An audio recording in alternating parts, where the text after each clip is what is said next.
بسم اللہ الرحمن الرحیم۔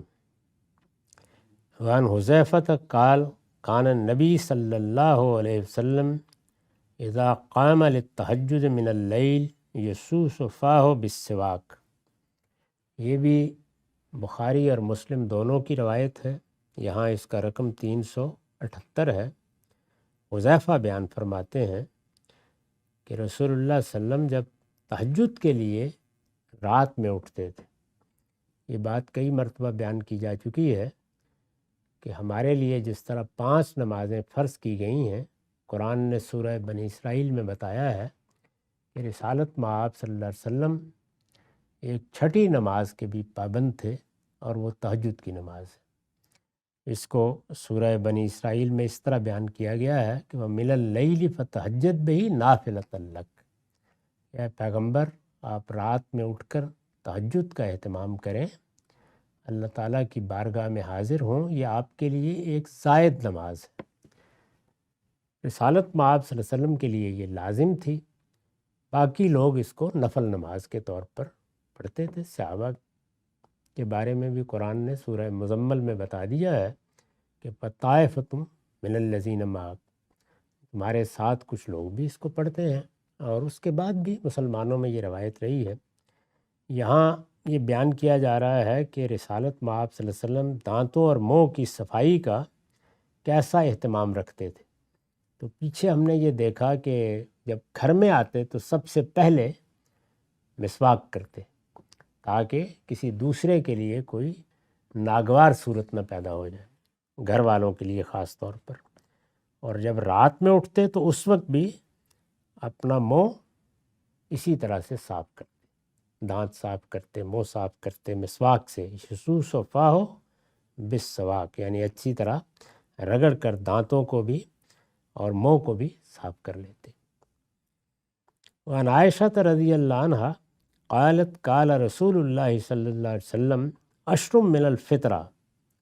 اب یہ موقع آ گیا چونکہ دانت صاف کرنے کا یا منہ کو صاف کرنے کا، تو بدن کی تطہیر کے بارے میں جو سنن قائم کی گئی ہیں ان کی روایت بھی مصنف لے آئے ہیں۔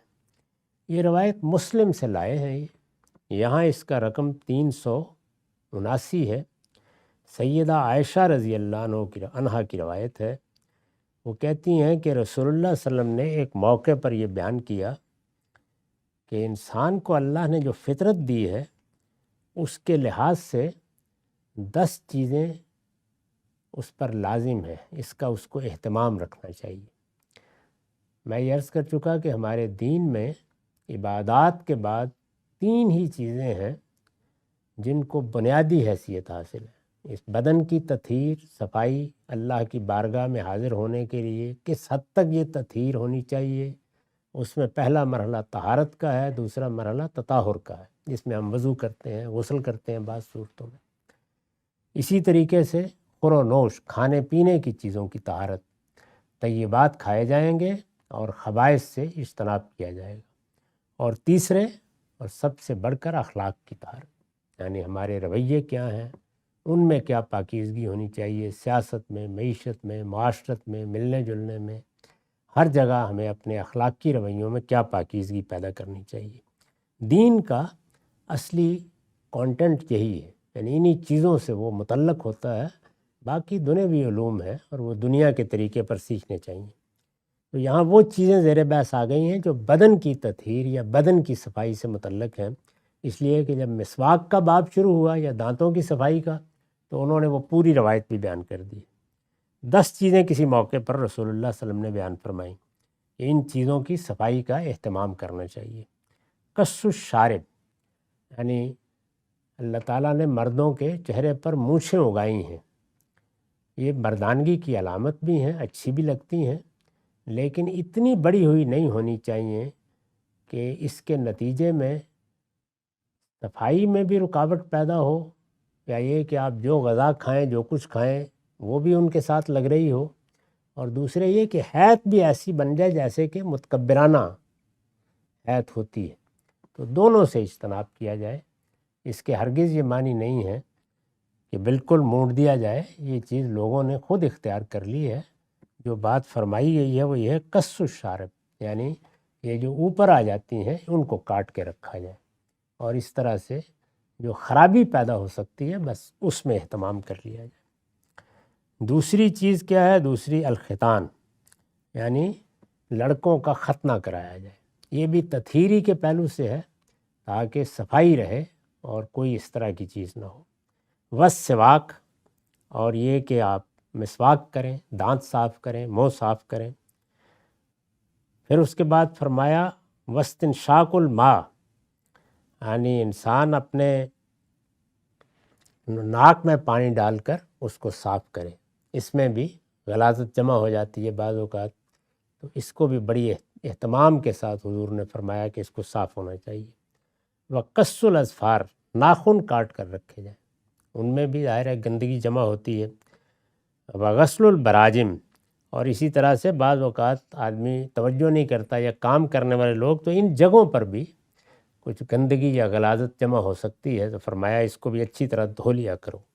ونتف الابط، اور بغل میں بال بھی بدبو پیدا کر دیتے ہیں، وہ بھی غلاظت پیدا کرنے کا ذریعہ بنتے ہیں، تو یہ فرمایا کہ ان کو بھی صاف کر کے رکھا کرو۔ وحلق العانہ، اور زیر ناف کے بال بھی کاٹ کے رکھے جائیں، ایسا نہیں ہونا چاہیے کہ وہاں بھی کوئی بدبو پیدا ہو۔ وانتقاص الماء، یعنی الاستنجا، اور یہ کہ جس وقت آدمی رفع حاجت کرے تو پانی سے غلاظت دور کر لے۔ تو یہ 10 باتیں کسی موقع پر رسول اللہ صلی اللہ علیہ وسلم نے ایک ہی موقع کے اوپر بیان کی۔ یہ کہتے ہیں کہ یہ 9 باتیں تو ہو گئیں، لیکن 10ویں یہ بھول گئے ہیں، کہتے ہیں کہ یہ غالباً جیسے ہم کلی کرتے ہیں تو وہ بھی کہا تھا رسالت میں آپ صلی اللہ علیہ وسلم نے۔ اگر غور کر کے دیکھیے تو یہ وہی چیزیں ہیں جو بدن کی طہارت کے لیے ضروری بھی ہیں، ان کا اہتمام بھی کرنا چاہیے۔ اور ہم مسلمانوں کو دوسروں سے بھی ملنا ہے اور اپنے پروردگار کی بارگاہ میں بھی حاضر ہونا ہے۔ ہم نے دوسروں سے باتیں کرنی ہیں اور اپنے پروردگار کا ذکر بھی کرنا ہے، اس کی تسبیح بھی کرنی ہے، اس کا نام بھی لینا ہے، یہ سارا اہتمام ضروری ہے۔